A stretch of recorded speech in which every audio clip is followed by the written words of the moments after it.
పైకి లీటర్లా కనిపించే ప్రతి ఆయిల్ ప్యాకెట్ లీటర్ కాకపోవచ్చు, కానీ ఫ్రీడమ్ ఆయిల్ ప్యాకెట్లో మాత్రం ఖచ్చితంగా లీటర్ నూనె ఉంటుంది. నమస్తే, వెల్కమ్ టు సుమన్ టీవీ. నేను మీ సాయి. ఒక ప్రైవేట్ కంపెనీలో ఉద్యోగం చేస్తున్నప్పుడు నిర్దేశిత లక్ష్యాలను, ఆ పనిని గనక సక్రమంగా చేయలేకపోవడమో, లేకుంటే ఆ టార్గెట్ని రీచ్ కాలేకపోతేనేమో ఆ కంపెనీ సదరు వ్యక్తికి జీతంలో కోత విధించడమో, లేకుంటే హైక్స్ పెంచకుండా ఉంచడమో, లేదా ఇంకా ఎక్కువగా డల్గా కనిపిస్తే ఉద్యోగం నుంచి తీసేయడం మనం చూస్తుంటాం. కానీ ఇప్పుడు మనం చెప్పుకోబోయేటువంటి ఒక కంపెనీలో అక్కడ లక్ష్యాలను గనక చేరుకోనటువంటి ఉద్యోగులకు ఇస్తున్నటువంటి శిక్షలు అత్యంత కఠినంగా, దారుణంగా ఉన్నాయి. అది కూడా మన దేశంలో జరుగుతున్నటువంటి ఒక కంపెనీలో ఉన్నటువంటి వార్త ఇప్పుడు బయటికి రావడం, దాంతోపాటు కొన్ని విజువల్స్ బయటికి రావడం సంచలనంగా మారింది. చిన్నపిల్లలను గనక స్కూల్లో టీచర్స్ శిక్ష ఎలా వేస్తారో చెప్పిన మాట వినకపోతే అవన్నీ కూడా చాలా తక్కువగా కనిపిస్తాయి ఈ వీడియోలో చూస్తే. ఉద్యోగానికి వచ్చినటువంటి ఉద్యోగుల పైన పాశావికంగా అతన్ని చిత్రహింసలు పెట్టడం, ఒక కుక్కలాగా గొలుసు కట్టి లాక్కు వెళ్ళడం, నాణాలను నాలికతోటి బండ మీద తీయించే ప్రయత్నం చేయడం, టార్గెట్స్ ఛేదించని క్రమంలో ఇది సంచలనంగా మారింది ఈ వార్త. ఇంత దారుణమైనటువంటి శిక్షలు విధిస్తారా కంపెనీలో ఉద్యోగులు కనుక టార్గెట్స్ని నిర్దేశిత టార్గెట్లను ఛేదించకపోతే అనేటువంటి వార్త ఇప్పుడు సెన్సేషన్గా మారింది. ఈ వార్త ఒకసారి మనం చూద్దాం. కుక్కల మోకాళ్ళ పైన నడిపించి నాణాలను నాలుకతో తీయించారు. సోమరి ఉద్యోగులకు కేరళలో ఉన్నటువంటి ఒక కంపెనీ శిక్ష విధించినటువంటి వార్త ఇది. కోచిన్ కేరళలోని కలూరుకు చెందిన ఓ ప్రైవేట్ మార్కెటింగ్ కంపెనీ తక్కువ పని తీరు చూపుతున్న ఉద్యోగులకు దారుణమైన శిక్షలు విధించిన ఆరోపణలు ప్రస్తుతం కలకలం రేపుతున్నాయి. గొలుసుతో కట్టిన కుక్కల మోకాళ్ళ పైన నడిపించి నేలపైన పడేసిన నాణాలను నాలుకతో తీయించారు. ఇక్కడ మనం చూడొచ్చు, బ్లర్లో కొంచెం ఫోటో కనిపిస్తుంది.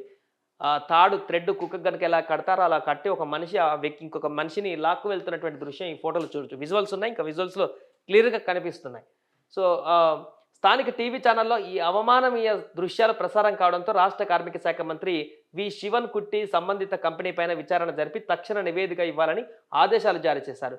మరోవైపు పోలీసులు కూడా దీనిపైన విచారణ ప్రారంభించారు. ఈ నేపథ్యంలో వేధింపులకు సంబంధించినటువంటి టీవీ ఫుటేజ్లో ఉన్నటువంటి ఓ ఉద్యోగి మీడియాతో మాట్లాడుతూ, అబ్బే మా కంపెనీలో అలాంటి వేధింపులేమీ లేవు, ఆ దృశ్యాలు కొన్ని నెలల కిందటివి, అప్పట్లో మేనేజర్గా ఉన్నటువంటి వ్యక్తి బలవంతంగా అలా చిత్రీకరించారు, యాజమాన్యం ఆయనను తొలగించడంతో ఇప్పుడు కావాలనే వాటిని బయట పెడుతున్నారని చెప్పడం గమనార్హం. సో పోలీసులు, కార్మిక శాఖ అధికారుల ముందు కూడా ఆయన ఇదే వాంగ్మూలం ఇచ్చారు. ఈ కంపెనీ ఉద్యోగులుగా చెప్పుకున్న మరికొందరు లక్ష్యాలను సాధించడంలో విఫలమైనటువంటి వారికి అలాంటి శిక్షలు విధించిన మాట వాస్తవమేనని చెప్పారు.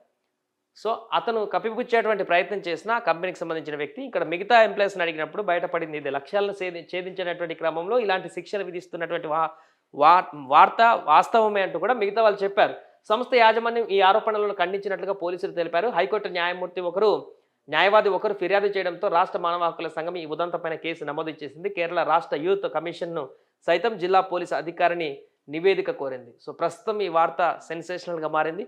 ఒకవేళ ఉద్యోగం కనుక సరిగా చేయనటువంటి వ్యక్తులను ఆ కంపెనీ నుంచి తొలగించడమో, లేకుంటే జీతానికి సంబంధించినటువంటి హెచ్చుతగ్గులు చేయడం మనం చూస్తుంటాం. కానీ ఇలా ఒక బానిసలాగా ఒక వ్యక్తిని కంపెనీకి ట్రీట్ చేసి అతన్ని చిత్రహింసలకు గురి చేసి మానవ హక్కులను ఉల్లంఘించి మరి అతనిపైన దాడి చేసేటువంటి ఘటనలు అనేటివి కంపెనీలో, ప్రైవేట్ కంపెనీల్లో జరుగుతున్నాయా అనేటువంటి అంశం ఇప్పుడు సంచలనంగా మారింది.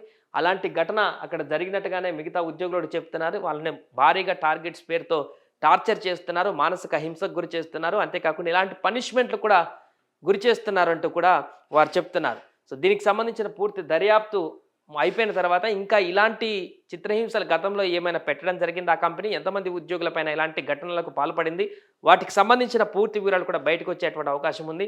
అలాగే ఈ కంపెనీ పైన ఎలాంటి చర్యలు తీసుకుంటారు, మానవ హక్కుల కమిషన్ కూడా కంప్లైంట్ వెళ్ళింది కాబట్టి మానవ హక్కుల సంఘం దీనిపైన ఏ విధంగా ముందుకు వెళ్తుంది, ఎలాంటి విచారణ కొనసాగిస్తుంది అనేది చూడాలి. సుమన్ టీవీలో మీ పర్సనల్ అండ్ బిజినెస్ ప్రమోషన్స్ కోసం కింది నెంబర్కి కాంటాక్ట్ చేయండి.